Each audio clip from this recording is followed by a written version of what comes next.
Je suis Oscar, un prince, badass, mais je ne peux pas avoir d'enfant car mon petit frère est maudit. Cependant, en apprenant qu'une sorcière pouvait lever la malédiction si elle se donnait à moi, je l'ai invitée à vivre avec moi pour des nuits passionnées afin qu'elle me donne des héritiers royaux. Tout a commencé lorsque mon subordonné, Lazare et moi, nous sommes échappés du château pour chercher la sorcière qui pourrait m'aider à lever la malédiction. Peu de temps après, nous sommes arrivés à la tour de la lune azurée, un lieu où tout souhait peut être exaucé si on la conquiert. Mais Lazare m'a prévenu que gravir la tour était très dangereux. Malgré son avertissement, je suis entré avec confiance et j'ai monté les escaliers, où j'ai été accueilli par une question mathématique impossible. Après l'avoir résolue, je suis passé à l'étage suivant, et j'ai révélé que la dernière personne à avoir conquis cette tour était mon arrière-grand-père, Régus. Peu de temps après, nous sommes arrivés dans une pièce avec 2 statues de gargouilles, et comme Lazare avait déjà joué à des jeux vidéo, il a immédiatement su qu'elles allaient prendre vie. Comme prévu, les gargouilles se sont jetées sur lui pour l'attaquer, mais je les ai facilement vaincus. Cependant, le sol a commencé à s'effondrer, et Lazare s'est retrouvé piégé de l'autre côté. J'ai voulu le sauver, mais il était trop tard, Lazare est tombé et a péri. Je n'avais d'autre choix que de continuer. Ainsi, j'ai atteint le sommet, où une jolie jeune femme nommée Tinasha m'a invité à m'asseoir. Alors qu'elle me servait du thé, je lui ai demandé pourquoi elle avait l'air si jeune malgré ses centaines d'années, et elle m'a répondu que son corps avait cessé de vieillir depuis longtemps. Je me suis alors présenté à la sorcière, et elle a invoqué son familier, Lola, qui m'a informé que Lazare dormait dehors. J'ai demandé ce qui était arrivé au Challenger mort ici, et elle a dit que personne N était jamais mort dans la tour. Quiconque échouait à une épreuve était renvoyé au rez-de-chaussée et sa mémoire était altérée. Ensuite, elle m'a demandé pourquoi j'étais venu, et j'ai révélé que j'avais été maudit par la sorcière du silence. Quand j'étais petit, elle nous a maudits, mon père et moi, pour s'assurer que nous ne pourrions jamais avoir d'enfants, mais je ne sais pas pourquoi. J'ai tout essayé pendant des années, et venir ici était ma dernière option. Tinasha m'a félicité et a réalisé que je n'étais pas maudit mais affecté par une variante d'une bénédiction. Il s'est avéré que cette bénédiction tentait de protéger tout enfant à naître dans le ventre de sa mère. Mais cette magie était trop puissante pour n'importe quelle mère, car elle ne pouvait pas la dissiper. Elle m'a suggéré de trouver une femme assez forte pour supporter ce pouvoir magique. Avec mes talents de séducteur hors pair, j'ai demandé à Tinasha si elle pourrait le supporter, et elle a répondu nonchalamment que oui. À ce moment-là, je lui ai dit que mon vœu en conquérant la tour était qu'elle m'épouse. Mais elle a paniqué et a refusé. Comme j'insistais, elle a décidé d'effacer ma mémoire et de me renvoyer.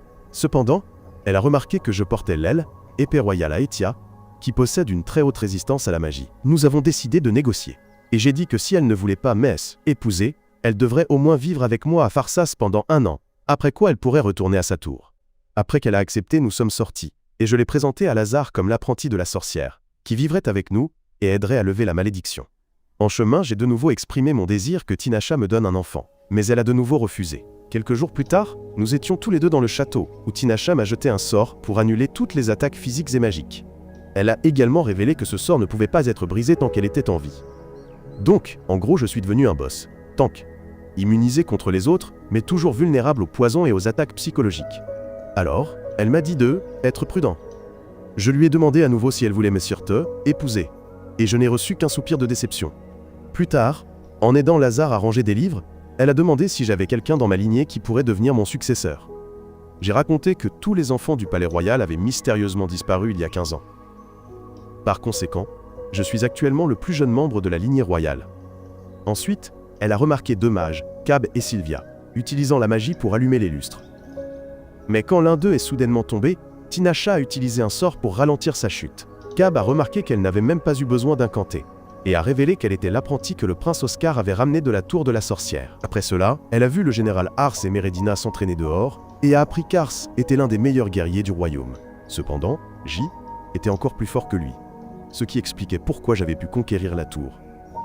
Tinasha a décidé de défier Ars en duel, et il a été tellement impressionné qu'il l'a invité à le rejoindre. Après qu'elle a refusé, il est allé voir Meredina, qui s'est montrée méfiante à l'idée qu'une apprentie sorcière se promène dans le château. Ensuite, Lola est apparue pour prendre des nouvelles de Tinasha, et a remarqué qu'elle semblait apprécier son séjour à Pharsas. Puis, elle a dit à Tinasha que quelque chose d'important était produit. Alors, Tinasha est venue dans mon bureau et m'a informé qu'elle partait pour 3 jours. Comme j'avais un contrat avec elle, j'ai exigé de savoir où elle allait, et elle a dit qu'elle se rendait au lac magique de Drusa. Lazare a paniqué et a expliqué que était là qu'un monstre avait été scellé il y a 70 ans. Tinasha a dit qu'une perturbation avait été observée récemment dans le lac et qu'elle allait trouver le responsable. Quand j'ai dit « Oh, alors je viens avec toi », elle m'a rappelé mes devoirs de prince héritier de ce royaume, mais a ensuite réalisé que Drusa était sous la juridiction de Pharsas. Alors qu'elle me donnait 1 heure pour me préparer, un mage nommé Volt et son associé Miralis attendaient son apparition au lac magique. En attendant avec toutes les équipes, Tinasha a été approchée par Sylvia, qui était très excitée de voir un petit dragon sur son épaule. Peu après, je suis arrivé et j'ai informé les autres que la mission serait très dangereuse. Puis, j'ai posé ma main sur la tête de Tinasha et leur ai dit de suivre ses ordres. Alors que nous utilisions un portail de téléportation, Tinasha s'est souvenue de la dernière fois qu'elle était ici et a réalisé que toutes les personnes qu'elle connaissait à elle, époque, étaient maintenant mortes. Toutes les personnes qu'elle avait connues étaient décédées. Cependant, elle était coincée au même endroit depuis des siècles, car C était le chemin qu'elle avait choisi pour elle-même. Pendant qu'elle rêvassait, je l'ai regardée, et j'ai réalisé qu'elle était vraiment magnifique. Lorsque nous nous sommes téléportés à la forteresse près de la frontière, nous avons découvert un nuage noir se formant au-dessus du lac et avons décidé d'aller voir. En chemin, Tinasha a expliqué que Druza avait lancé une invasion de Pharsas il y a 70 ans en libérant un monstre, mais il est devenu fou et a attaqué tout le monde. Finalement, la sorcière de la lune azurée l'a scellé dans le lac, mais son miasme a contaminé les terres environnantes. Alors que nous traversions un épais brouillard, Tinasha a senti la présence de quelqu'un et l'a interpellé. À ce moment-là, un vieux mage de Druza est apparu et a révélé que l'identité de Tinasha était celle de la sorcière de la lune azurée. Tinasha s'est souvenue qu'elle avait tué le maître de ce vieux mage il y a 70 ans. Alors, quand elle lui a offert un sort similaire, il a décidé de prendre ses jambes à son cou. Cependant, il avait secrètement jeté un sort derrière nous. Et malgré le chaos, j'ai essayé de protéger les autres. Tinasha a attaqué le vieux mage, mais a réalisé que ce N était qu'une illusion placée là pour nous tendre une embuscade.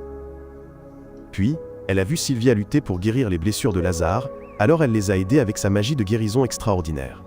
Cependant, tout le monde s'est concentré sur le fait que Tinasha était en réalité une sorcière. Et bien que Sylvia l'ait bien accueillie, Tinasha a compris pourquoi les autres se méfiaient maintenant d'elle. Elle a décidé de suivre le mage seul, craignant qu'il ne brise le sceau, mais j'ai attrapé sa main et j'ai déclaré que je l'accompagnerais. Elle m'a dit de être plus raffinée si je voulais devenir roi. Mais j'ai dit que je ne pouvais pas la laisser se salir les mains pour moi. Elle m'a traité de têtu et m'a rappelé que j'avais le droit de l'utiliser pour mes problèmes pendant 1 an. De plus, mon fardeau N était rien pour elle, car elle avait fait face à des problèmes bien plus importants. Elle m'a aussi dit de me détendre un peu et a promis que peu importe où elle irait, elle reviendrait toujours à mes côtés tant qu'elle serait liée par le contrat. En entendant cela, j'ai lâché sa main et l'ai laissée partir seule, puis elle a invoqué son dragon. Ensuite, je lui ai dit que nous nous marierions dès son retour, mais Tinasha a fermement refusé et s'est envolée. Pendant ce temps, les mages de Druza essayaient de placer un sort de contrôle sur le monstre, mais en apprenant que Tinasha était en route, ils ont sauté cette étape et ont procédé à la destruction du sceau. Quelques secondes plus tard, Tinasha est apparue et a anéanti tout le monde, sauf le vieux mage. Puis, elle a brisé le sceau elle-même et a décidé de terminer le travail qu'elle n'avait pas pu faire il y a 70 ans. Les deux ont eu une bataille féroce jusqu'à ce que Tinasha commence à incanter et achève le monstre, non sans le laisser la mordre. Peu de temps après, le dragon de Tinasha l'a ramené à la forteresse. Et plus tard, j'ai appris de Sylvia qu'elle était saine et sauve. Je suis allé dans sa chambre pour prendre de ses nouvelles, mais je l'ai trouvée dans une tenue très séduisante. Elle m'a jeté un oreiller pour être entrée dans sa chambre sans permission. Et après être changée, elle m'a dit que ses organes internes avaient été endommagés, mais qu'elle allait bien maintenant. Je me suis alors incliné devant Tinasha, la remerciant d'avoir risqué sa vie pour sauver Pharsas. Quelques jours plus tard, Sylvia a apporté du thé à Tinasha, pour la trouver en train de se couper les cheveux avec une épée. Voyant cela, Sylvia a décidé de lui couper les cheveux correctement, et Tinasha a demandé pourquoi elle n'avait pas peur d'elle. Sylvia a admis que les sorcières la terrifiaient, car elle avait entendu dire que 5 d'entre elles avaient détruit une nation entière en une nuit. Mais Tinasha ressemblait à quelqu'un qui détruirait des cœurs, pas des nations.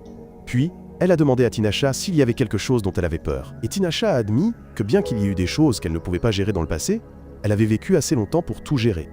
La seule chose qu'elle n'aimait pas maintenant était être forcée de parier sur mon entêtement. Plus tard, j'ai présenté Tinasha à mon père, Kevin, et aux généraux, comme ma future épouse, mais elle a clairement indiqué qu'elle, N, était là que pour lever la malédiction. Kevin a demandé si elle pouvait vraiment le faire, et elle a dit qu'elle faisait de son mieux et qu'elle aurait bientôt une percée. Quand j'ai fait une remarque sarcastique, elle a commencé à se disputer avec moi, et Kevin était ravi de voir que son fils avait enfin trouvé une fille. Pendant ce temps, Volt et Miralis discutaient de la façon dont Tinasha avait vaincu le monstre, ce qui leur avait permis de voler son noyau. À ce moment-là, ils ont été approchés par un mage aux cheveux blancs nommé Lanak, qui était venu nettoyer après Tinasha. Volt lui a rappelé que Tinasha le cherchait, mais il a dit qu'il la rencontrerait le moment venu. Volt a dit qu'il l'avait traité avec une telle arrogance dans toutes les pages de l'histoire. Mais quand Lanak a demandé ce qu'il voulait dire, Volt a refusé d'expliquer davantage. Alors qu'il partait, Volt a dit que son travail était de s'assurer que les événements importants se déroulent comme ils le devraient. Mais Lanak a commencé à l'attaquer, disant qu'il ne le laisserait pas interférer avec une personne aussi importante pour lui. Volt a créé un cercle de téléportation sous les pieds de Miralis pour qu'elle puisse échapper. et pendant qu'elle se téléportait, le vieux mage a incinéré Vol. Pendant ce temps, dans la forêt, Lazare et moi enquêtions sur la mort mystérieuse de 9 villageois. Et comme d'habitude, Lazare s'inquiétait pour ma sécurité. Il a even dit que Tinasha serait très en colère si elle le découvrait. Et comme elle saurait où nous étions si quelque chose touchait ma barrière défensive, je devais esquiver toutes les attaques. À ce moment-là, Lazare a repéré une grosse perle poussant sur un arbre, mais quand il a essayé de l'examiner, des arbres similaires ont poussé et ont essayé de l'étrangler. Je l'ai rapidement libéré. Et après avoir réalisé que ces arbres étaient la cause des décès, je me suis précipité pour poignarder le plus grand arbre. Cependant, il a commencé à pleuvoir de l'acide toxique partout, et Lazare s'est retrouvé piégé au milieu. Alors que je me précipitais pour le sauver, j'ai entendu une voix, et j'ai levé les yeux pour voir une jolie rousse, avec une poitrine énorme, assise sur une branche. Plus tard, Lazare s'est réveillé sur un canapé dans une maison confortable, et m'a vu assis à la table à manger. Peu après, la femme rousse est arrivée, et s'est présentée comme Lucrezia, la sorcière de la forêt interdite. Puis, elle a remarqué la barrière défensive autour de moi et a immédiatement reconnu qu'elle avait été créée par Tinasha. Ensuite, elle a demandé ce que faisait Tinasha, révélant qu'elle la connaissait depuis qu'elle était devenue sorcière.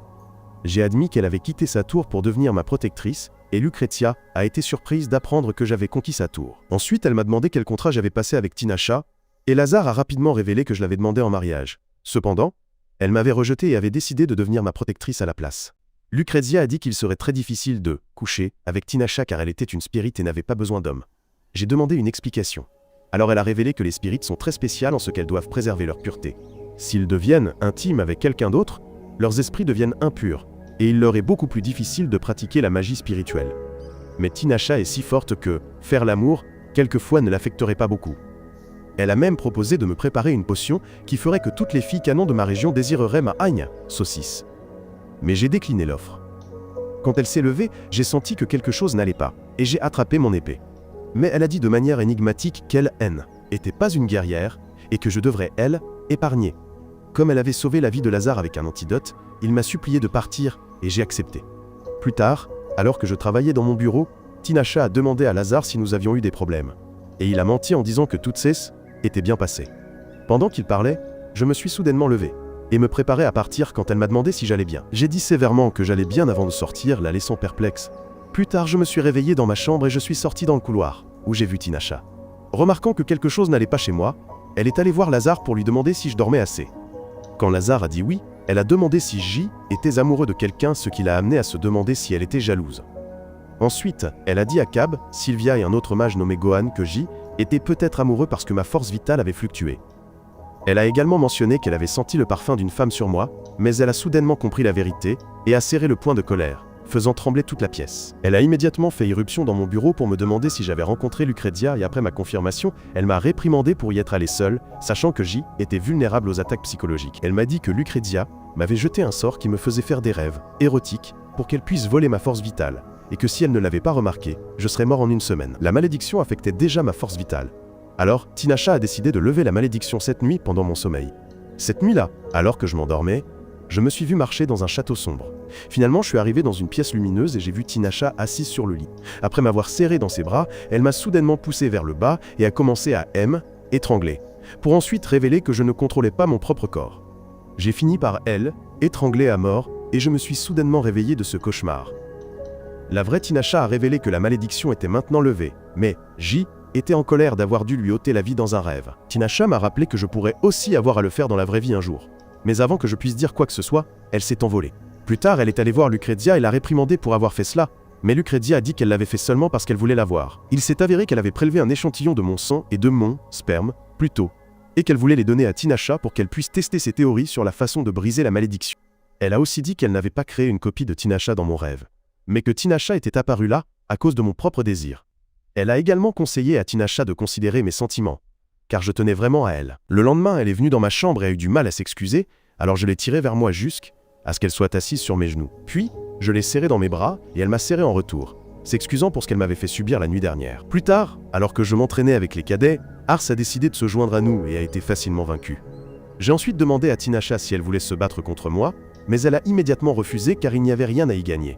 Cependant, quand j'ai dit qu'elle pouvait même utiliser la magie, elle a réalisé que j'avais des tripes plus grosses que Jupiter pour proposer un tel défi. Ensuite, elle a accepté de se battre à condition que j'utilise mon épée spéciale, Aetia. Quand le combat a commencé, j'ai paré ses attaques avec mon épée, mais la chose suivante que j'ai su c'est qu'elle avait gagné et qu'elle était en train de guérir mon bras blessé. Pendant ce temps, Ars et Meredina discutaient du combat, mentionnant que, contrairement aux autres mages, Tinasha utilisait sa magie en combat rapproché. Ils ont également remarqué qu'elle souriait tout au long du combat, comme si elle essayait de m'apprendre à me battre contre elle. Quand elle a fini de me guérir, j'ai mentionné qu'elle n'avait utilisé que des sorts faibles, et je me suis demandé si elle m'avait ménagé. Mais elle a dit que des sorts plus puissants demandaient beaucoup de concentration, et qu'elle n'aurait aucune chance si elle devait les utiliser. Ensuite, j'ai posé ma main sur sa joue, et j'ai dit sérieusement que je ne voulais pas la tuer. Je lui ai ensuite demandé si elle voulait mourir, mais elle a dit qu'elle avait des choses à faire, y compris lever ma malédiction. Je l'ai de nouveau demandé en mariage, mais elle a refusé, et est partie. Plus tard, j'ai découvert qu'une caravane de Cuscalque était arrivée, et voulait voir Tinasha, ce qui m'a déconcerté, car je ne comprenais pas comment d'autres personnes pouvaient être au courant de son existence. Je suis allé dans la salle du trône, où j'ai rencontré un homme nommé Kagar, qui voulait parler à la sorcière de la lune azurée. Je lui ai dit sévèrement que nous n'avions pas de sorcière ici, et j'ai demandé comment il avait eu cette idée. Kagar a alors appelé Tinasha par son autre nom, ce qui a piqué ma curiosité. Pendant ce temps, Tinasha me cherchait dans mon bureau, mais a trouvé Miralis travaillant comme servante. Elle a essayé de se faire passer pour une personne normale, mais Tinasha pouvait sentir son aura, bien qu'elle lui ait dit de ne pas s'en inquiéter. Plus tard, Lucrezia lui a rendu visite au palais et a demandé pourquoi elle m'apprenait à me battre contre elle. Elle a dit que J était déjà assez fort et que me rendre plus fort ne ferait que causer des problèmes plus tard. Tinasha s'est assise, incertaine de la raison pour laquelle elle voulait se battre contre moi, et a réalisé qu'elle l'avait fait seulement, parce qu'elle voulait savoir s'il y avait quelqu'un qui pourrait la tuer si les choses tournaient mal. À ce moment-là, Lazare et moi sommes apparus, et après avoir confirmé que Tinasha s'appelait aussi Eddie, nous l'avons emmenée dans la salle du trône. Une fois là-bas, elle a dit à Kagar d'arrêter de l'appeler par son autre nom, et lui a ensuite demandé pourquoi il était là. L'homme lui a dit que leur nation avait été fondée pour donner aux mages leurs droits après avoir été opprimés à Terril. Et son objectif principal était de les aider à améliorer leurs compétences. Il voulait qu'elles viennent à Cuscalque et partagent ses connaissances pour étendre davantage. Mais elle leur a dit sévèrement qu'elle ne se plierait pas à leur demande, car ils n'avaient pas conquis sa tour. Après qu'elle l'a renvoyé, Kagar est devenu frustré et a décidé de faire quelque chose pour séparer Tinasha de moi, en utilisant Meredina. Pendant ce temps, Tinasha a demandé à Lucrezia si elle connaissait cette nouvelle nation de Cuscalque, mais elle leur a dit qu'elle remarquait deux diomes, étranges fluctuations magiques qui approchaient. À ce moment-là, Meredina est arrivée et a attaqué Tinasha, mais je l'ai rapidement bloqué. Meredina a commencé à cracher des paroles haineuses et a dit à Tinasha de quitter le pays, et Tinasha a calmement dit que ce haine n'était pas la première fois qu'elle devait faire face à des gens qui la détestaient sans aucune raison. Je l'ai prise dans mes bras pour la réconforter, et Lucrezia a expliqué que Meredina était sous un sort de contrôle mental. Pendant qu'elle enlevait le sort, j'ai demandé à Tinasha quand elle avait pleuré pour la dernière fois, et elle a dit qu'elle ne s'en souvenait pas. Le lendemain, elle m'a appelé dans sa tour et a révélé qu'elle avait envoyé son familier à Cuscalque pour enquêter. Puis, elle a sorti son arme et m'a demandé de m'entraîner avec elle. Après le combat, elle a guéri mes blessures et a expliqué qu'elle voulait que je devienne plus fort pour que, dans le futur, j'ai toutes les options et que je puisse choisir le chemin que je préfère. Pendant les jours suivants, j'ai continué à me faire botter les fesses par Tinasha. Mais chaque jour, je devenais un peu plus fort. Après avoir perdu un autre combat contre elle, je me suis endormi sur elle, et je me suis réveillé dans la chambre privée de Tinasha.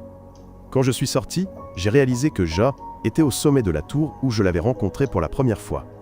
Tinasha m'a fait du thé, mais quand je me suis plaint qu'il était trop sucré, elle m'a quand même fait le boire. Puis, elle m'a dit que je possédais aussi un pouvoir magique, mais que je ne pouvais pas l'utiliser tant que je tenais cette épée. Cependant, elle croyait que je pouvais toujours voir sa magie, et m'a demandé de me concentrer davantage le lendemain. Ensuite, elle a créé un cercle de feu autour de moi, et m'a dit d'observer le flux de magie à travers lui. J'ai essayé de balancer mon épée comme un singe, mais cela n'a eu aucun effet sur les flammes. En me concentrant, j'ai vu le flux de magie et je l'ai suivi jusqu'à un petit cercle magique et en l'attaquant, j'ai détruit tout le cercle. À ce moment-là, quelques mages sont arrivés pour défier la tour et ont supposé que Tinasha et moi étions là pour la même raison. Après que Tinasha a dissipé le malentendu, elle leur a dit qu'elle exaucerait leurs vœux s'ils me battaient. Puis, elle m'a dit de tout donner, car personne ne pouvait mourir ici, et en quelques secondes, je les avais tous vaincus.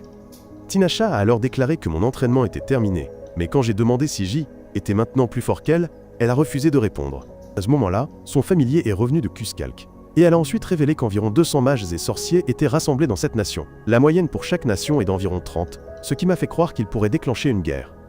Ils avaient également choisi un roi pour eux-mêmes, qui n'avait aucun lien de parenté avec le précédent seigneur. J'ai donc demandé à Tinasha de garder un œil sur eux. À ce moment-là, on a appris que le général Edert était décédé, et le château a mis en berne ses drapeaux noirs en signe de deuil. Lors des funérailles, Miralis a versé des larmes et a révélé que était lui qui l'avait amené au château et l'avait bien traité. J'ai ensuite révélé qu'Edert m'avait entraîné après que j'ai été maudit, et m'avait même aidé à surmonter la douleur de la perte de ma mère. Plus tard, Ars a discuté de la possibilité que ma lignée éteigne, mais j'ai dit que cela pourrait être évité si seulement Tinasha me laissait la fécondé. Elle m'a de nouveau rejeté, disant que j'avais encore 6 mois de contrat et que nous trouverions un moyen. Ailleurs dans la ville, Miralis a confronté Kagar, disant que son roi avait tué l'homme qu'elle aimait, avant d'invoquer un monstre pour le dévorer vivant. Ensuite, Lanak, le mage aux cheveux blancs d'avant, tenait Tinasha dans ses bras, lui disant que quelque chose de bien allait se produire, et qu'il voulait qu'elle le voie.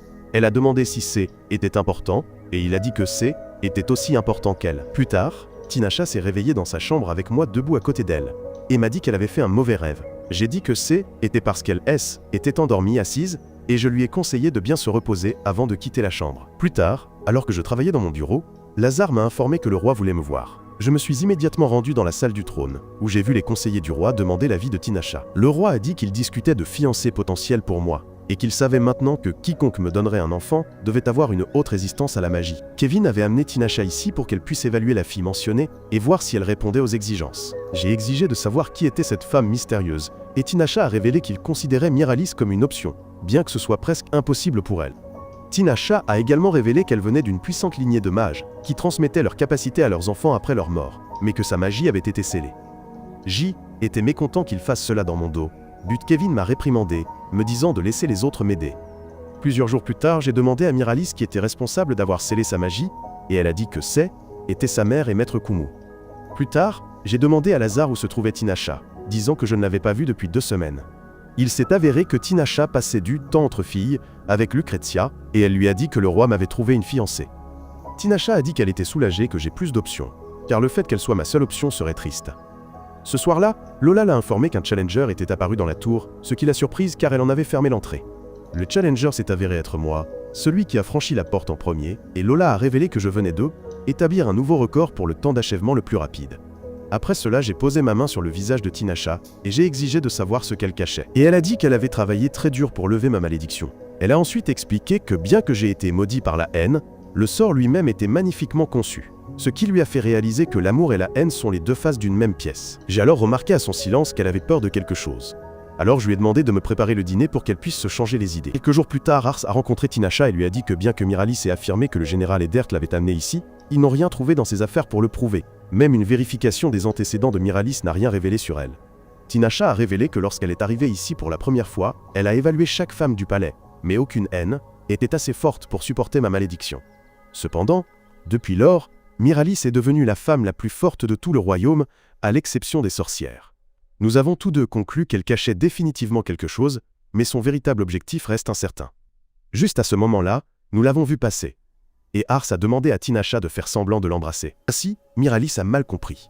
Ils croyaient que cela les aiderait à découvrir le véritable objectif de Miralis. Mais ce qu'ils n'ont pas réalisé, c'est que je les avais vus depuis la fenêtre, et que j'avais aussi mal compris. Plus tard, j'ai appelé Tinasha dans mon bureau pour lui demander ce qu'elle avait fait toute la journée. Et Tinasha a immédiatement remarqué que quelque chose n'allait pas. Quand elle a essayé de toucher mon visage, je lui ai mis une menotte au poignet et lui ai dit sévèrement que je ne l'avais pas amenée ici pour qu'elle puisse s'amuser avec d'autres hommes. J'ai déclaré qu'elle avait trahi ma confiance et que maintenant j'allais la punir. Je l'ai ensuite prise dans mes bras, ce qui lui a rappelé le rêve qu'elle avait fait. Et quand je l'ai posée sur le lit, elle a commencé à se sentir menacée. J'ai alors finalement arrêté mon numéro et me suis excusé, en disant que j'essayais juste de lui faire peur. Après que Tinasha m'ait tout expliqué, j'ai encore plus regretté mes actions car j'avais déjà donné une bonne leçon à Ars pour avoir flirté avec ma fille. Alors qu'elle était assise sur mes genoux, j'ai demandé à Tinasha de ne plus jamais me cacher quoi que ce soit. Elle soupçonnait que Miralis était utilisée par quelqu'un et elle ne voulait pas ruiner mes chances d'avoir des relations, c'est pourquoi elle a agi en secret. Après l'avoir un peu grondée, j'ai demandé une audience avec le roi et ses conseillers, et j'ai déclaré publiquement que j'aimais Tinasha, et c'est pourquoi je n'accepterai personne d'autre comme épouse. Je me suis ensuite tourné vers Miralis et lui ai dit que je ne la toucherais jamais. Elle serait également démise de ses fonctions afin que nous puissions vérifier ses antécédents dès que je dirais à Lazare de l'emmener. Tinasha a remarqué que la barrière du château avait été abaissée et a tenté d'attaquer Miralis, mais la menotte à son poignet l'a empêché de lancer un sort. J'ai essayé de la pousser hors du chemin, mais le sort de Miralis l'a blessée et l'a rendue aveugle d'un œil.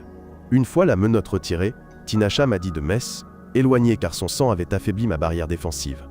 Quand Miralis a révélé son vrai visage, Tinasha a dit aux autres de partir pour qu'elle puisse l'affronter en combat singulier. Peu après, Miralis a invoqué la bête.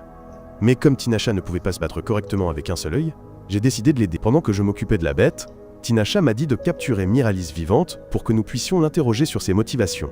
Sur ce, Tinasha est restée en retrait pour lancer des sorts, et je suis resté devant, affrontant la bête sans ma barrière défensive. Après avoir utilisé le propre sort de Miralis pour vaincre la bête, Tinasha l'a piégée dans une stase, mais l'a délibérément laissée partir pour que nous puissions la suivre. Peu de temps après, nous l'avons trouvé dans le trésor tenant une boîte étrange, et Miralis lui a dit qu'elle serait bientôt réunie avec le fantôme qu'elle avait cherché. Elle a ensuite essayé de échapper, mais Tinasha l'a arrêtée, et une orbe rouge s'est envolée de la boîte. Réalisant qu'elle avait échoué, elle a souhaité avoir plus de pouvoir avant que ses yeux ne commencent à briller. Alors qu'elle s'effondrait, Tinasha a dit qu'elle était toujours en vie, mais que son âme était partie volontairement. J'ai ensuite ramassé étrange orbe, et j'ai dit à Tinasha que ma mère l'avait apportée ici. Soudain, j'ai ressenti une vive douleur à la tête, mais je l'ai ignorée et lui ai demandé si elle avait changé d'avis sur le mariage. Elle a dit qu'elle ne se marierait jamais.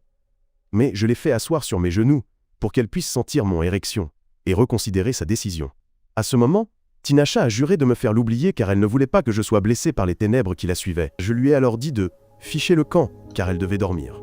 Mais quand j'ai suggéré que nous dormions ensemble, elle m'a mis à la porte de la chambre. Pendant ce temps, l'Anak, le roi de Cuscalc, a incendié un village et a déclaré qu'une nouvelle ère allait bientôt commencer pour l'humanité et que les 4 grandes nations seraient les premières à tomber. Plus tard, alors que Tinasha perfectionnait son sort, elle a appris l'attaque par son familier et s'est demandé pourquoi l'Anak agissait après 400 ans. Cette nuit-là, elle m'a regardé dormir et s'est dit qu'elle préférait réprimer ses sentiments plutôt que de les laisser la contrôler. Elle croyait que l'amour et la haine ne menaient que à la mort. Elle a donc lancé un sort sur moi pour me protéger de ces choses. Le lendemain, je me suis réveillé avec mon corps couvert de marques rouges et Tinasha dormant à côté de moi. Elle s'est vite réveillée et a dit qu'elle avait brisé ma malédiction en plaçant une autre sur moi. Avant qu'elle ne parte dormir, je lui ai pris la main et je l'ai remerciée. Plus tard, Tinasha a appris qu'elle devait assister à la fête d'anniversaire du roi Kevin et Hélène était pas contente du tout. Juste à ce moment-là, Lazare est entré dans le bureau avec un message de Terril disant que le prince Roust ne pourrait pas être présent et qu'il avait envoyé sa sœur Cilia à sa place. Lazare a également révélé que les mages de Cuscalc avaient incendié une ville près de la frontière de Terril, les amenant à se demander s'il s'agissait d'une vengeance. Après cela, Tinasha m'a dit qu'elle voulait transférer la propriété de son dragon, Nark, et j'ai accepté de le prendre. Elle m'a ensuite sauté sur les genoux et m'a embrassé, ce qui m'a beaucoup plu. Cette nuit-là, Tinasha a assisté au bal avec moi en tant que ma fausse fiancée, mais a juré de m'être écrasé les couilles si j'essayais quoi que ce soit de drôle. Là, j'ai eu une rencontre avec la bruyante et désagréable Cilia, qui s'est excusée de l'absence de son frère. Quand j'ai dit que je voulais savoir pour les attaques, elle m'a dit de faire mes preuves, avant de me parler des affaires privées de leur pays. Pendant ce temps, le roi a remercié Tinasha d'avoir levé ma malédiction, et elle a dit qu'elle était heureuse que je puisse maintenant avoir d'autres filles pour monter sur son manège enchanté. Juste à ce moment-là, nous avons tous les deux vu que je quittais le hall avec Cilia et avons réalisé que mon petit frère était sur le point de perdre sa première fois. Kevin lui a dit que cela aurait pu être évité si elle m'avait simplement épousé, mais elle a refusé et est sortie prendre l'air. Elle a alors remarqué quelque chose d'étrange et s'est précipitée dans mon bureau pour m'en informer. Après avoir dit à Cilia de partir, elle a utilisé son propre sang pour neutraliser ma barrière et m'a dit que le peuple de cette nation dépendait de moi et que je ne devais donc pas compromettre leur sécurité en m'impliquant avec elle. Juste à ce moment, un portail est apparu derrière elle et l'Anak en est sorti, déclarant qu'il était venu la ramener. Elle l'a serré dans ses bras avec excitation et a dit qu'elle le cherchait depuis des siècles. L'Anak l'a ensuite invitée dans la nation de Cuscalc, où elle serait la reine, et elle a joyeusement accepté. L'Anak a alors décidé de m'achever parce que je possédais Aetia, mais elle lui a doucement dit de me laisser tranquille, car Joen n'était pas une menace. Quand je lui ai demandé pourquoi elle faisait ça, elle a dit que ma malédiction était maintenant brisée, et que son contrat était sur le point de se terminer, ce qui signifiait qu'elle ne serait plus liée à moi. J'ai dégainé mon épée pour attaquer l'Anak, mais Tinasha l'a protégée, même si nous savions tous les deux que je pouvais facilement l'achever après toutes ces séances d'entraînement. Sentant que quelque chose n'allait pas, j'ai laissé Tinasha partir avec l'Anak. Et le lendemain, j'ai décidé de rendre visite à Lucretia. Avant que Lazare ne puisse m'arrêter, Lucretia est apparue au palais et a révélé que toutes les sorcières avaient reçu une invitation à Cuscalc, mais qu'elles avaient toutes refusé, sauf Tinasha. J'ai exigé de connaître la relation entre l'Anak et Tinasha, et Lucretia a dit qu'elle cherchait cet homme depuis qu'elle était devenue une sorcière.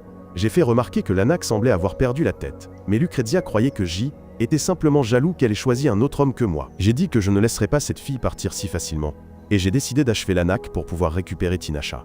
Voyant ma détermination, elle a accepté de me dire la vérité, mais m'a averti que je pourrais devoir achever Tinasha, une fois que j'en saurais plus sur elle. Elle m'a ensuite dit que Tinasha était de la famille Tuldar, ce qui a choqué tout le monde. Sylvia a ajouté que Tuldar était un empire qui a été détruit en une seule nuit il y a 400 ans, ce qui signifiait que Tinasha était de sang royal. Tinasha était alors une candidate au titre de reine, et à Tuldar, le prochain monarque était décidé par la force et non par la lignée. Un candidat était choisi à la fois pour le roi et la reine, et ils étaient fiancés l'un à l'autre. Cependant, dans le cas de Tinasha, le fils du roi, l'Anak, était assez faible par rapport à elle, et bien qu'il sût qu'il deviendrait son consort, il la traitait toujours bien. Cependant, le palais était divisé entre ceux qui voulaient un avenir différent pour leur nation. Et le roi était si stressé qu'il est tombé malade. Cela a permis aux factions de commencer une guerre civile. Mais comme Tinasha était assurée de monter sur le trône, les partisans de l'Anak ont conçu un plan. Une nuit, l'Anak l'a portée jusqu'à Neni, à la chapelle pendant qu'elle dormait. Et avant qu'elle ne puisse comprendre ce qui se passait, il a commencé à la poignarder dans le ventre. Il avait l'intention de la poignarder sans cesse et de laisser les mages la guérir continuellement, afin de pouvoir réveiller son vrai pouvoir et le voler. Mais les choses ont mal tourné, et son pouvoir est devenu incontrôlable. Alors que l'Anak S échappait du chaos, une explosion massive a rasé tout le pays. Et bien que les blessures de Tinasha aient été guéries, elle a dû rester là pendant 3 jours, dans une douleur insupportable. Les âmes de ceux qui sont morts ont été enlevées, et les conséquences ont créé les 5 lacs magiques à travers le monde. Après S, être finalement réveillée, Tinasha était devenue une sorcière. Elle a donc construit une tour là où se trouvait autrefois Tuldar. Et depuis ce jour, elle cherche l'Anak. J'ai ensuite demandé ce que Tinasha ressentait pour moi. Et Lucrezia a dit qu'elle tenait tellement à moi, qu'elle a neutralisé ma barrière magique avant l'arrivée de l'Anak, afin que je le laisse partir. Malgré cela, je n'ai pas changé ma position et j'ai juré d'abattre l'Anak pour pouvoir récupérer Tinasha. Pendant ce temps, le roi a dit à l'archimage Kumu et au général Grandfort que Cuscalc leur avait demandé de se rendre. Ils ont également appris que Terril avait envoyé une armée de 10 000 hommes à Cuscalc, mais qu'ils avaient tous été anéantis, alors que Cuscalc n'avait perdu qu'environ 50 mages. De plus, plusieurs grandes villes de Terril ont été attaquées simultanément, et des milliers de personnes sont mortes. Lors des attaques efficaces, pas une seule brique n'a été endommagée, mais toute la population a disparu. On pense que Tinasha est derrière ces attaques, et Kevin veut que je l'élimine. J'ai accepté d'aider Terril, mais j'ai refusé de faire du mal à Tinasha, car je ne connaissais pas toute la vérité derrière ses actions. Kevin était furieux et a essayé de m'intimider, mais je suis resté calme et lui ai dit que ma décision était prise, ce qui a fait réaliser à Kevin que Jay était aussi têtu que lui. Voyant ma détermination, Kevin a accepté de me laisser faire ce que je voulais. Mais seulement si je prenais le trône de lui. Pendant ce temps, à Terril, le prince Roust réfléchissait à la récente attaque de Cuscalc quand Tinasha est soudainement apparu et lui a dit que tout serait fini dans 2 semaines et qu'il devrait donc reporter son attaque sur Cuscalc. Roust a refusé d'écouter et l'a traité de basse magicienne, et elle lui a rappelé que était cette attitude de son peuple qui était la raison pour laquelle ils étaient attaqués. Maintenant, en les qualifiant de fascistes violents, elle lui a rappelé que sa nation avait commis des crimes bien pires que n'importe quel mage, et qu'il devrait étudier sa propre histoire avant de pointer du doigt les autres. Tinasha l'a ensuite averti une dernière fois avant de partir. Mais quand il a essayé de l'arrêter, elle lui a lancé un regard glacial. Plus tard, dans le château de Cuscalc, l'Anak a appris que les 4 grandes nations avaient conspiré, mais l'Anak a dit que était inutile alors qu'il créait une nouvelle carte du monde. Ces hommes ont demandé si un sort à échelle mondiale était possible, et l'Anak a répondu oui, grâce à Tinasha. Il a dit qu'elle avait toujours été une excellente élève, et qu'elle l'avait même dépassée en puissance. Il a ensuite commencé à agir bizarrement mais s'est rapidement calmé, et a promis de la protéger. Plus tard, elle a dit à un mage nommé Renard que tous les mages du continent étaient des femmes, parce que le corps des hommes était instable en matière de magie, car l'Anak était également instable. Cela expliquait pourquoi il agissait parfois de manière inhabituelle. Pendant ce temps, je perdais patience à Terril, car J était là depuis 6 jours, sans aucun progrès. Sylvia croyait que Terril se remettait encore de sa défaite écrasante dans la plaine d'Astrop, mais il y avait aussi les 4 nations sous mon commandement. Juste à ce moment-là, j'ai appris que des gens avaient également commencé à disparaître à Pharsas, ce qui m'a inquiété. Peu après, Sylvia a commencé à frapper à la porte, alors les autres sont partis, car ils ne voulaient pas l'entendre divaguer. Quand je lui ai demandé pourquoi elle était là, elle m'a soudainement enlacé et a demandé si la femme qu'elle avait vue à la fête d'anniversaire de Kevin était la sorcière de la lune d'azur. J'ai essayé d'être évasif, mais Sylvia a dit qu'elle ne pouvait pas me mentir car Tinasha rendait visite à son frère chaque nuit. Quand elle a dit que était presque l'heure, je me suis levé et lui ai demandé de m'emmener dans la chambre de Roust. Pendant que Roust attendait Tinasha, j'ai fait irruption dans sa chambre, et j'ai exigé de savoir ce qui se passait. Avant qu'il ne puisse s'expliquer, Tinasha est arrivé avec 2 autres mages. Mais dès qu'ils m'ont vu, ils ont supposé que Roust les avait trahis et ont retenu Tinasha. Quelques jours plus tard, l'Alliance a finalement préparé ses forces pour attaquer. Et j'ai réalisé que le jour que Tinasha avait donné à Roust était sûrement passé. Juste à ce moment-là, Lucrezia est arrivée avec la nouvelle que tous les habitants des villages voisins semblaient avoir disparu. Mais en réalité, Tinasha avait simplement placé une barrière autour d'eux pour qu'ils ne puissent pas être vus. Elle a également révélé que Tinasha n'avait pas l'intention de se défendre, et que je devais donc être son bouclier. Quand j'ai informé les autres généraux, l'archimage de Cuscalc, Bartalos, est apparu et nous a tous téléportés dans un endroit isolé, où des centaines de mages attendaient pour nous tendre une embuscade. L'Anak est également apparu, nous souhaitant la bienvenue dans les ruines de la chapelle où il avait poignardé Tinasha. Il a ensuite proposé de remodeler le monde pour mettre fin à la cruauté, déclarant que quiconque refuserait de se conformer recevrait une punition divine. Il a ensuite invoqué Tinasha dans une robe de mariée, et elle a semblé surprise de me voir ici. Elle s'est ensuite assise et a permis à l'Anak d'utiliser son pouvoir pour invoquer les 5 lacs magiques, chacun lui permettant de contrôler une partie du monde. Une fois que tous les lacs ont été invoqués, il s'est préparé à devenir un dieu. Mais Tinasha a soudainement pris le contrôle du sort, lui disant qu'elle attendait ce moment depuis 400 ans. Seul lui savait comment invoquer tous les lacs en même temps. Mais maintenant, elles pouvaient utiliser leur pouvoir pour libérer les âmes qu'il avait capturées. Réalisant qu'il avait été trahi, l'Anak a ordonné à ses mages d'attaquer Tinasha. Mais ses subordonnés, Pam et Renard, se sont levés pour la défendre. Soudain, Bartalos a abattu Pam et a essayé de blesser Tinasha, mais j'ai rapidement sauté pour la protéger en déviant le sort. Peu de temps après, l'Anak a ordonné à ses hommes d'invoquer des démons, transformant l'endroit entier en un champ de bataille. Et dans le chaos, Bartalos a essayé de m'abattre, mais il a trouvé sa fin sous ma lame. Après cela, Tinasha a utilisé sa lignée royale pour invoquer les 12 esprits de Tuldar, leur ordonnant de détruire tout ce qui avait l'intention de leur faire du mal. En quelques secondes, toute l'armée de l'Anak a été vaincue, le forçant à se retirer comme un lâche. Cependant, je l'ai suivi et lui ai demandé ce qu'il avait ressenti en poignardant Tinasha. L'Anak a dit qu'il n'avait rien ressenti du tout, car elle, était qu'un outil. Alors, j'ai décidé de l'effacer du scénario. Après mon retour, Tinasha s'est préparée à une exécution de ma main, mais elle s'est soudainement effondrée dans mes bras. Une semaine plus tard, elle s'est réveillée avec moi à ses côtés, se demandant pourquoi elle était encore en vie. Je l'ai prise dans mes bras, révélant que le prince Roust avait décidé de ne pas attaquer Cuscalc et de permettre aux mages de former un état autonome. Je crois que c'est grâce aux leçons que Tinasha lui a données, ce qui l'a rendue heureuse. J'ai ensuite lâché la bombe, en lui disant que nous étions maintenant fiancés car c'était le seul moyen de la ramener vivante du champ de bataille. Certains voulaient sa mort, mais quand ils ont appris qu'elle pourrait rejoindre leur camp, ils sont devenus avides d'utiliser son pouvoir et l'ont laissé vivre. Bien qu'initialement déconcertée, Tinasha a rapidement accepté l'idée et m'a remercié de lui avoir sauvé la vie. Plus tard, Tinasha a amené les mages de Pharsas au trésor de Tuldar pour qu'ils puissent rapporter des objets de valeur dans leur pays. En fouillant, elle a trouvé une orbe bleue similaire à celle que tenait Miralis et a décidé de l'apporter à la tour. Après cela, elle a visité le fort oriental de Pharsas avec moi, et le général Edert nous a assuré que tout était stable ici. Lorsque nous avons repéré des enfants jouant dans la cour, Edert a révélé qu'un village voisin avait été attaqué par un groupe appelé Ito il y a 1 an. Et ces hommes ont ramené certains des survivants, dont quelques jeunes enfants et une femme nommée Elone, qui était épouse du chef du village. Après la mort de son mari, Ella a perdu son sourire et passe maintenant ses journées à s'occuper des enfants. Ella leur a raconté l'histoire d'une belle jeune fille qui vivait dans un village paisible, mais refusait d'épouser un homme. Puis un jour, des méchants ont attaqué, incendiant leur maison et blessant leur peuple. Mais alors un homme en cape bleue est apparu et a sauvé la jeune fille en abattant les méchants. Elle a été si émue par sa force qu'elle a décidé de l'épouser. Mais l'homme l'a rejetée et est parti sans laisser de traces. Les garçons ont été si motivés par l'histoire qu'ils ont décidé d'avoir leur propre combat d'entraînement pour pouvoir lui ressembler. Après leur départ, Ella a remarqué que Tinasha était assise derrière elle, écoutant son histoire. Quand Tinasha a demandé, Ella a révélé que l'histoire était basée sur des événements réels et que le garçon qui a sauvé la fille était en fait son propre fils venu du futur. Dans la chronologie réelle, la femme a été capturée et a ensuite donné naissance à ce même fils, qui est ensuite retourné dans le temps et a empêché sa mère d'être déshonorée. Le garçon savait qu'il cesserait d'exister s'il sauvait sa mère, mais il l'a fait quand même. Elle a ensuite demandé à Tinasha ce qu'elle ferait si elle était à la place du garçon, et elle a répondu qu'elle ne changerait pas le passé. Plus tard, Tinasha et moi avons été forcés de partager une chambre, mais elle s'est transformée en chat car était le plus près que je pouvais m'approcher de sa chatte. Cette nuit-là, elle a soudainement commencé à faire du bruit. Et quand je me suis réveillé, elle a expliqué que quelqu'un lançait un sort qui faisait faire des cauchemars aux autres. Elle croyait que le lanceur de sorts était quelqu'un qui n'avait jamais appris à contrôler sa magie, et que le rêve qu'il créait était celui d'une personne qu'il détestait.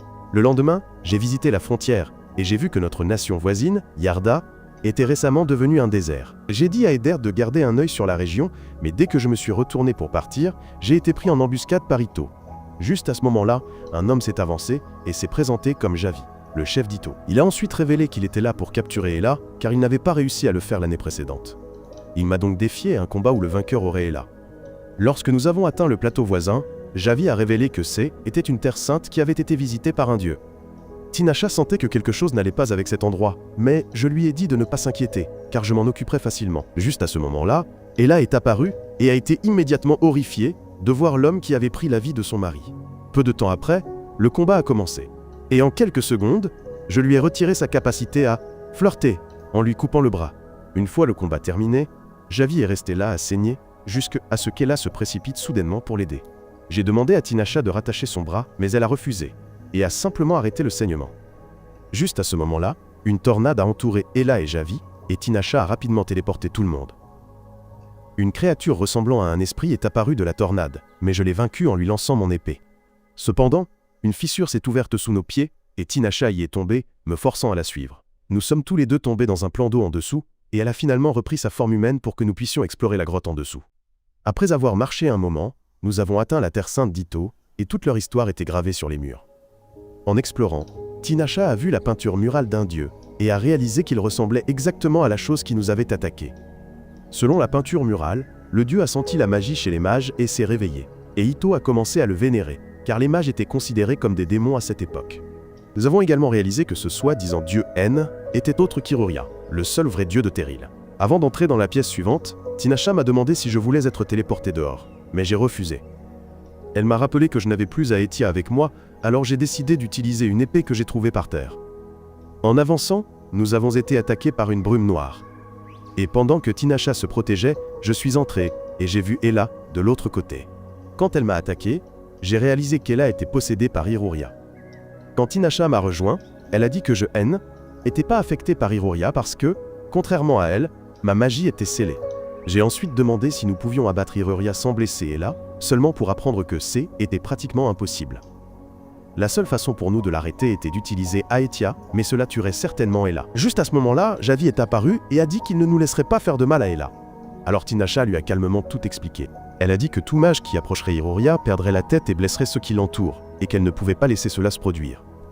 Après que Javi ait accepté de se retirer, Tinasha s'est tournée vers moi et m'a demandé si je lui prendrais la vie si elle devenait une menace pour ce monde. Je lui ai dit que je le ferais si Ajui Gasserait était ma dernière option.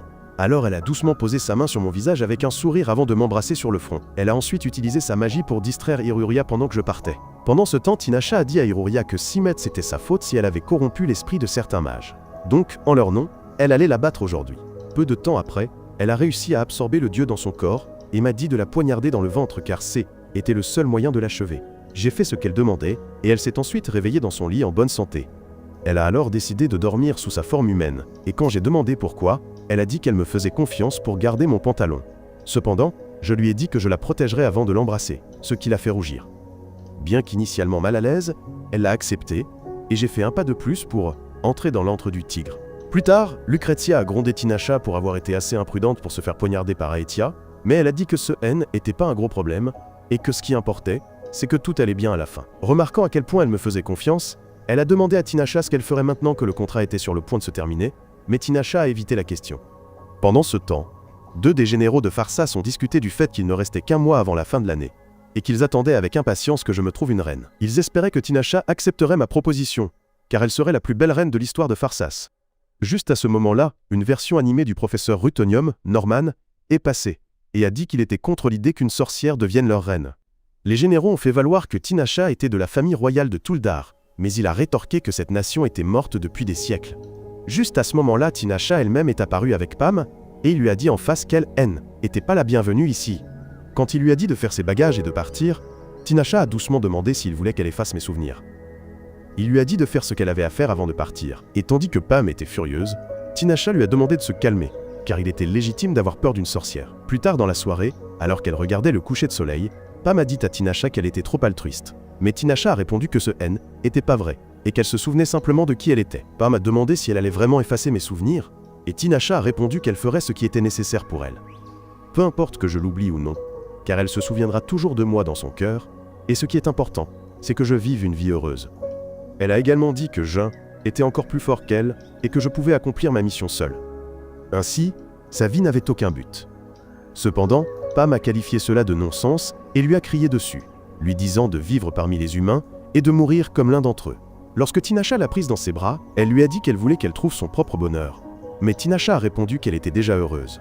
Elle a ensuite levé les yeux vers le ciel étoilé, admettant qu'une année S était écoulée si vite. Après cela, elle est venue dans ma chambre et s'est assise calmement à côté de moi, me tendant un orbe qui avait capturé l'essence du ciel de ce soir. Après avoir reçu le cadeau, je me suis tourné vers Tinasha pour lui demander pourquoi elle avait l'air si triste, mais Tinasha a dit qu'elle allait bien. J'ai alors rapidement attrapé son bras, car j'ai senti qu'elle était sur le point de lancer un sort. Puis je lui ai demandé si quelque chose la dérangeait. Elle a dit qu'elle pensait juste à la vie, alors je lui ai de nouveau demandé sa main, et j'ai renoncé à être un mage. Elle m'a de nouveau rejeté, disant qu'elle ne savait pas comment vivre normalement, mais je l'ai soudainement attirée dans un baiser, et elle s'est laissée faire. Elle m'a ensuite calmement dit que je ne devrais pas l'embrasser si soudainement, mais j'ai répondu qu'elle aurait pu me repousser, si elle n'avait pas aimé. Je l'ai ensuite prise dans mes bras, et l'ai attirée dans un autre baiser. Mais cette fois, elle l'a accepté. Juste avant que nos lèvres ne se touchent, Lazare a frappé à la porte, et m'a demandé de passer en revue des documents importants. Avant que je puisse le faire, Tinasha a remarqué que quelque chose était écrasé dans la ville et a révélé que la barrière avait été brisée. Alors que certains démons attaquaient la ville, les mages de Pharsas se sont rassemblés pour protéger les civils. Lorsqu'un démon a tendu la main vers Norman, Tinasha est rapidement intervenue pour le sauver, ce qui lui a valu le respect de ce dernier. Tinasha a ensuite invoqué les esprits de Tuldar, et pendant qu'il combattait les démons, elle a invoqué la pluie pour éteindre les flammes. Pendant ce temps, je me battais au sol quand j'ai repéré une servante qui luttait pour se relever. Alors que je lui tendais la main pour l'aider, j'ai soudain ressenti une douleur fulgurante dans mon cœur, et la servante Adaria est apparue avec un sourire malveillant. Peu après, Tinasha m'a trouvé inconscient sur le sol, et s'est précipitée pour m'aider, seulement pour trouver une aiguille empoisonnée dans mon doigt. Horrifiée, elle a immédiatement commencé à guérir mon corps, mais ses sorts ont tous échoué. Elle a ensuite appelé Lucrezia à l'aide, expliquant qu'elle avait arrêté le temps dans mon corps pour empêcher la propagation. Mais Lucrezia a dit que J était un cas désespéré, car personne n'avait jamais survécu à ce type de poison. Cependant, Tinasha a refusé d'abandonner, et a déclaré que son corps était assez fort pour contenir le poison pendant une journée entière. En s'empoisonnant elle-même, elle pourrait permettre à son système immunitaire de créer les anticorps qu'elle utiliserait pour fabriquer un antidote. Lucrezia lui a formellement interdit de le faire car elle en mourrait. Mais c'est pourquoi Tinasha voulait son aide. Lucrezia a refusé d'aider car Sek était trop dangereux. Mais quand Tinasha a dit que ma vie valait plus, elle a accepté de le faire. Plus tard, alors qu'elle se préparait à l'empoisonner, Lucrezia l'a de nouveau prévenue qu'elle pourrait mourir. Alors, Tinasha lui a demandé d'effacer mes souvenirs d'elle, si cela se produisait. Cependant, Lucrezia a dit qu'elle ne le ferait pas car je méritais de vivre dans la misère jusqu'à ma mort si elle mourait pour sauver ma vie sans valeur. Elle a ensuite injecté le poison à Tinasha, et après un certain temps, je me suis réveillé complètement rétabli. Je sentais qu'il me manquait quelque chose, mais Lazare m'a dit que était probablement parce que j'ai été resté alité trop longtemps. J'ai ensuite pris l'orbe magique que Tinasha m'avait donné, et j'ai demandé à Norman s'il savait ce qui s'il était passé avant que je ne tombe malade. Norman m'a plutôt demandé de trouver une épouse, ce qui m'a immédiatement rappelé Tinasha. Je l'ai ensuite trouvée dans une pièce cachée, où Lucrezia a révélé qu'elle avait altéré mes souvenirs et que le poison S était propagé dans tout le corps de Tinasha. Même si elle était encore en vie, était absurde qu'elle ne devienne pas folle, même en endurant une douleur aussi atroce. J'ai alors découvert une blessure sur son corps. Et quand j'ai soulevé la couverture, j'ai vu que tout son corps était couvert de plaies causées par le poison. Le cœur brisé par son état, j'ai pris Tinasha dans mes bras. Peu de temps après, elle s'est réveillée et est immédiatement venue me voir pour me faire savoir qu'elle était rétablie. Je lui ai demandé de se déshabiller comme preuve, mais elle a refusé et m'a traité d'idiot sans espoir. Je lui ai alors demandé ce que je représentais pour elle, et elle a répondu que J était son détenteur de contrat, qui était également important pour elle. Cela m'a fait rire, alors elle a demandé aux autres une explication. Gwen lui a dit qu'elle ne ferait jamais une telle chose pour un autre détenteur de contrat, donc elle devait se demander ce qu'elle ressentait vraiment pour moi. Lisant dans les pensées de tout le monde, elle leur a demandé qui ici pensait qu'elle était amoureuse de moi. Et tout le monde a levé la main. Elle était si furieuse qu'elle a brisé la table en deux. Alors, Lucrezia lui a demandé d'être plus honnête avec ses sentiments, car elle était amoureuse depuis très longtemps. Paniquée, elle s'est téléportée dans ma chambre et m'a demandé si ce que les autres disaient était vrai. Et je l'ai confirmé. Elle est alors tombée dans mes bras et, les yeux remplis de larmes, elle a dit qu'elle était si heureuse de m'avoir rencontré.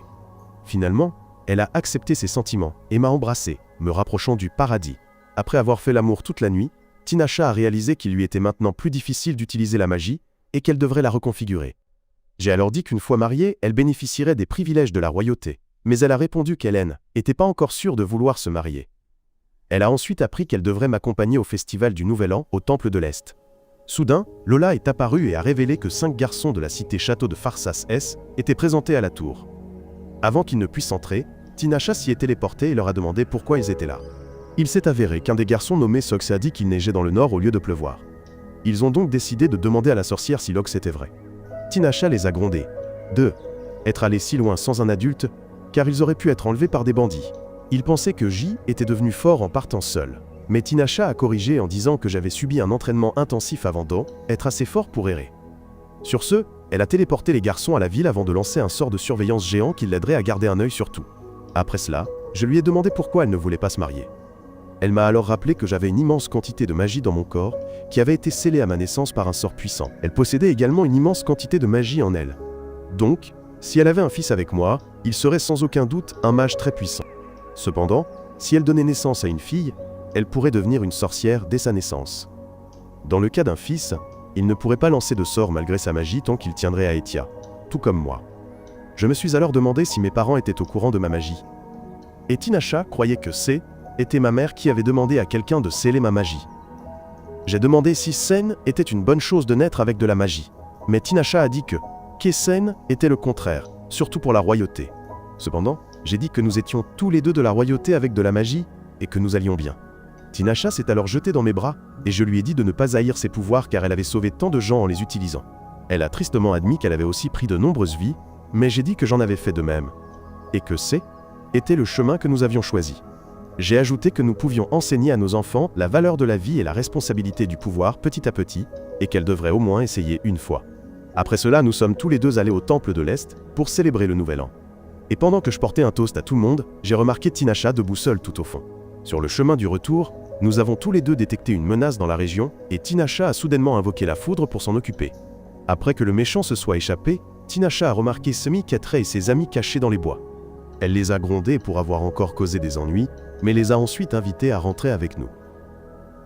Sedus a demandé comment elle savait qu'ils se cachaient, et elle a répondu qu'elle avait la capacité de sentir tout le monde quand il commençait à pleuvoir. Elle a utilisé un sort pour le transformer en neige afin que tout le monde puisse en profiter. Après avoir parlé avec tout le monde, les deux amants sont retournés au palais, où j'ai pris Tinasha dans mes bras. Elle a ensuite calmement demandé un peu plus de temps pour réfléchir au mariage, et j'ai accepté d'attendre. Ailleurs, la sorcière Leonora apprend de son espion que la magie de Tinasha a changé, ce qui l'amène à se demander si elle s'est fait manger le biscuit par un homme. Elle la traite d'imprudente pour avoir cédé à ses désirs, et dit à son espion de trouver une occasion pour qu'il puisse l'achever. Le lendemain, Lola m'informe d'un festival à Gandona, mais je suis plus concentré sur les problèmes qui couvent à Yarda. Comme je dois y assister, je décide d'emmener Tinasha comme garde du corps avec Pam et Sylvia. Je lui ai demandé de se faire aider pour s'habiller car elle est un désastre ambulant en matière de mode, mais elle a dit qu'elle n'avait pas besoin d'aide. Quand Lazare lui a rappelé qu'elle était ma fiancée en public, elle a commencé à paniquer, alors je lui ai offert une porte de sortie. Elle a ensuite lancé un sort de protection autour de moi et m'a dit d'appeler son nom si j'avais des ennuis. Au festival, alors qu'elle observait de loin, un démon nommé Travis est apparu et a commencé à lui parler de manière énigmatique. Elle lui a demandé pourquoi il était là, et Travis a révélé qu'il était maintenant devenu un duc dans ce pays. Quand il a vu Tinasha me regarder avec des yeux amoureux, il a dit qu'elle était devenue faible, et qu'elle pourrait être facilement achevée. Tinasha lui a dit de tenter sa chance, mais à ce moment-là, sa fiancée nommée Aurélia est apparue et a commencé à le gronder. Après que Tinasha se soit présentée, Aurélia a réalisé qu'elle était ma fiancée, seulement pour que Travis dise qu'elle était une sorcière, et qu'elle avait peur d'avoir des enfants. Aurélia s'est sentie triste de la situation de Tinasha et l'a encouragée à abandonner ses peurs, car elle croyait dans son cœur que leurs enfants naîtraient pour partager à la fois le bien et le mal. Elle a ensuite réalisé qu'elle en avait trop dit et est partie, laissant Tinasha réfléchir à ses paroles. Plus tard, alors que Tinasha me lavait les cheveux, j'ai révélé que la princesse de Yarda avait disparu près de la frontière de Gandona. Et cela a conduit à beaucoup de tensions entre les deux nations. Je l'ai ensuite tirée dans le bain avec moi et lui ai demandé pourquoi elle parlait à un autre homme pendant la cérémonie, surtout qu'il avait une aura démoniaque. Tinasha a confirmé que Travis était un seigneur démon, mais elle était impressionnée que j'ai pu le sentir. Elle a également révélé que Travis avait jeté son dévolu sur moi, donc je devais rester à Leil, écart à moins que je ne préfère les saucisses, ogabai, biscuits. Cette nuit-là, le palais a été attaqué par des démons, mais Ja était préparé à les affronter. Peu de temps après, Tinasha est apparue dans sa chemise de nuit et les a tous fait exploser. Elle a ensuite découvert le coupable derrière l'attaque et l'a attrapé, pour découvrir qu'il s'agissait d'Adaria, la même mage qui m'avait empoisonné. Quand elle lui a demandé qui elle servait, Adaria a dit personne, poussant Tinasha à l'achever. Mais juste à ce moment-là, une personne mystérieuse est apparue et s'est enfuie avec elle. Travis est également arrivé pour traquer la mage et a révélé qu'elle avait tenté de prendre la vie d'Aurélia. Le lendemain, j'ai appris que le premier ministre de Gandona avait été assassiné et certains pensaient que Tinasha était derrière cela. Tinasha ne l'a évidemment pas fait, mais elle sait qui tire les ficelles. Elle mentionne Leonora, la sorcière non invocable, qui a combattu à la fois elle et Travis dans le passé, et qui s'en prend maintenant à leurs proches pour se venger. Elle réside actuellement à Yarda et a gagné les faveurs du prince. Normalement, les sorcières n'interfèrent pas avec les empires, mais Leonora aime travailler dans l'ombre et détruire les nations. Elle aurait incendié un château entier, et je me souviens avoir lu sur le château d'Ambre dans un livre. Tinasha a dit avec enthousiasme qu'elle allait manger Leonora, mais je lui ai formellement interdit de partir sans ma permission. Ars a demandé ce que nous devions faire ensuite, et j'ai dit que nous devions trouver la princesse disparue, car elle pourrait savoir quelque chose. Tinasha a alors vu un orbe de sable géant à Yarda, et m'a informé que la princesse disparue se trouvait à l'intérieur de la tempête entourant le fort de Kos. Elle nous a ensuite tous téléportés à l'intérieur, où je me suis présenté à la princesse Néphélie et à ses serviteurs, Gait et Kat. Elle nous a accueillis et a demandé pourquoi le roi de Pharsas lui rendait visite, et j'ai répondu que était parce que nous partagions un ennemi commun. J'ai ensuite révélé que la femme qui avait manipulé le prince était en fait une sorcière, ce qui a horrifié Néphélie. Tinasha croyait qu'une fois que Leonora saurait qu'elle était là, elle viendrait immédiatement. Nous devrions donc commencer par nous débarrasser de la tempête de sable autour du château. Elle a également révélé qu'elle avait visité Yarda dans notre dos, et j'ai commencé à lui taper sur la tête pour ne pas m'avoir écouté. Elle a ensuite révélé que la guerre civile ne se terminerait pas, même si nous achevions Léonora. Elle a donc téléporté la plupart des chefs de faction hors des frontières, car les mages avaient leur pouvoir scellé, et l'armée avait été mise hors de combat à cause de laxatifs. Elle a dû prendre des mesures. Elle a également révélé que le roi avait été empoisonné. Elle s'est donc assurée de le guérir et a même eu une conversation avec le prince Savas, qui semblait avoir admis ses torts. Elle pensait avoir causé suffisamment de dégâts pour mettre Léonora en colère. Elle devrait donc arriver ici bientôt. Cette nuit-là, je lui ai demandé ce qui était passé lorsqu'elle avait combattu Léonora une fois auparavant, et elle a répondu qu'elle avait gagné. Elle m'a ensuite demandé de m'occuper d'un type nommé Anaï, qui avait absorbé un démon et était devenu beaucoup plus fort. Elle a ensuite posé sa main sur mon visage, et a dit qu'elle pardonnerait à ceux qui tenteraient de me prendre à elle. Je l'ai soudainement poussée au sol, et j'ai scellé nos lèvres. Et même si elle m'a dit de l'emmener dans la chambre, j'ai décidé de manger son biscuit, sur le champ. Le lendemain, après la dissipation de la tempête, Tinasha se sentait épuisée. Alors je lui ai dit de se détendre, et de revenir quand Léonora arriverait. Pendant ce temps, Léonora était furieuse que la tempête se soit dissipée. Elle a donc dit à Anaï qu'ils allaient détruire Tinasha.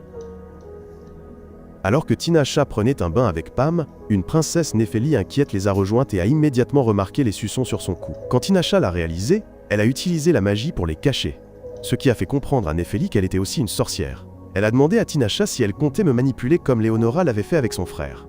Mais Tinasha a calmement répondu que J était un idiot têtu qui, écoutait pas ce qu'elle disait.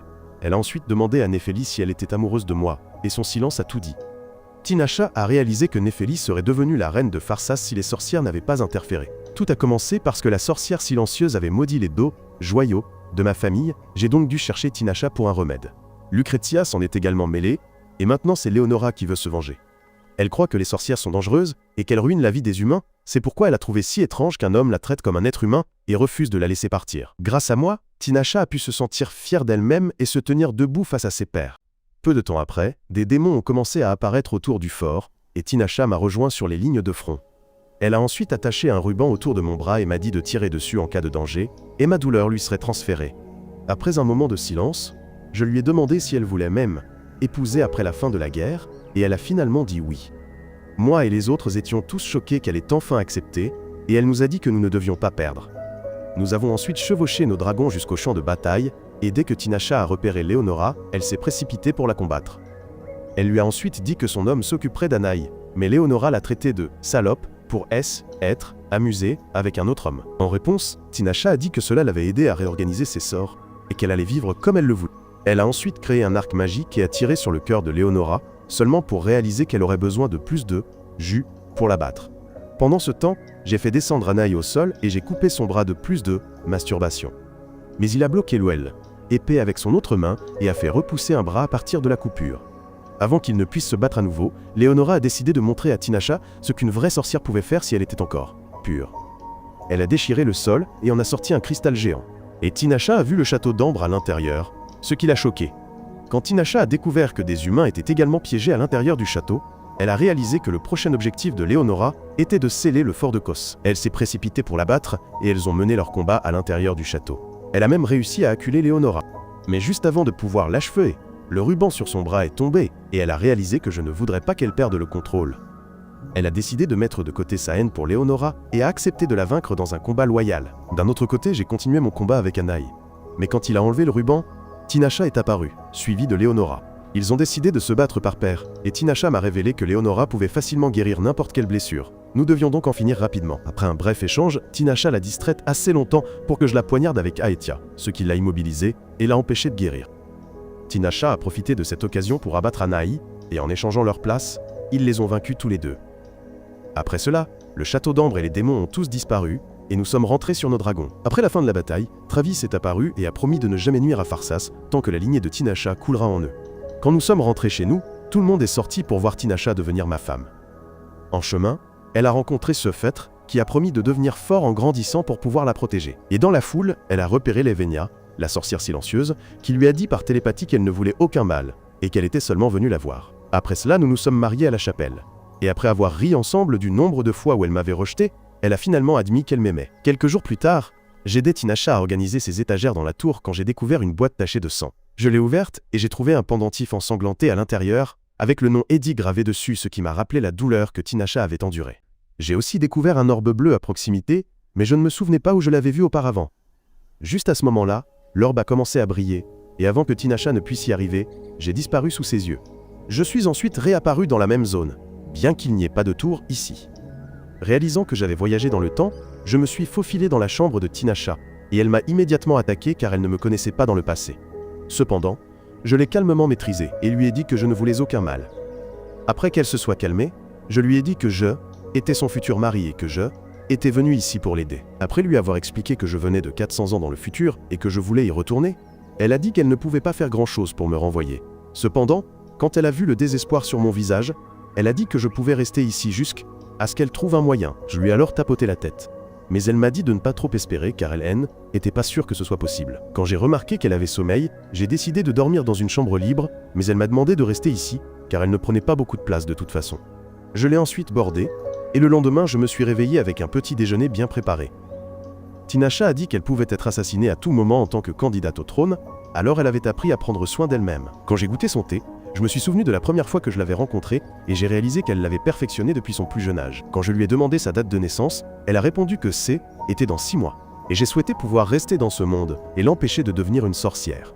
Plus tard, alors que je cherchais où j'avais vu cette orbe auparavant, Tinasha a remarqué mon épée et a essayé un sort dessus, seulement pour que le sort soit brisé. Je me suis alors souvenu avoir vu un orbe rouge similaire dans le trésor de Pharsas, mais il avait été apporté là par ma mère, qui naîtrait des siècles plus tard. J'ai dit à Tinasha que l'orbe que j'avais était bleu, et qu'il venait de Tuldar, mais elle a dit qu'elle ne pouvait pas y entrer sans la permission du roi. Elle a alors remarqué une malédiction subtile et une bénédiction sur mon corps, et m'a demandé la permission de tester mon sang pour de futures recherches. J'ai accepté à condition qu'elle me permette de lui apprendre à manier l'épée. Et après un combat d'entraînement, elle a étudié mon sang. Au cours des jours suivants, nous avons continué à bien nous entendre jusqu'à ce que Tinasha se lie d'amitié avec Nark. Je lui ai dit que était elle qui me l'avait donné en premier lieu, donc Nark devait être familier avec son odeur. Elle m'a demandé quel genre de personne elle était dans le futur, et j'ai répondu qu'elle était une belle dame. Elle s'est alors souvenue que l'Anak lui rendrait visite ce soir.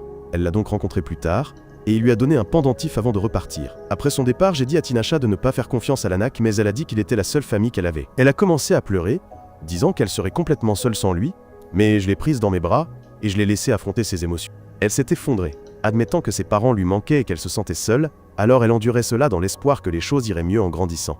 Alors qu'elle sanglotait, je l'ai rassurée en lui disant qu'elle ne serait pas seule dans le futur, car je la retrouverais. Le lendemain, Tinasha s'est réveillée et m'a dit qu'elle pouvait entrer dans le trésor en utilisant l'Anak.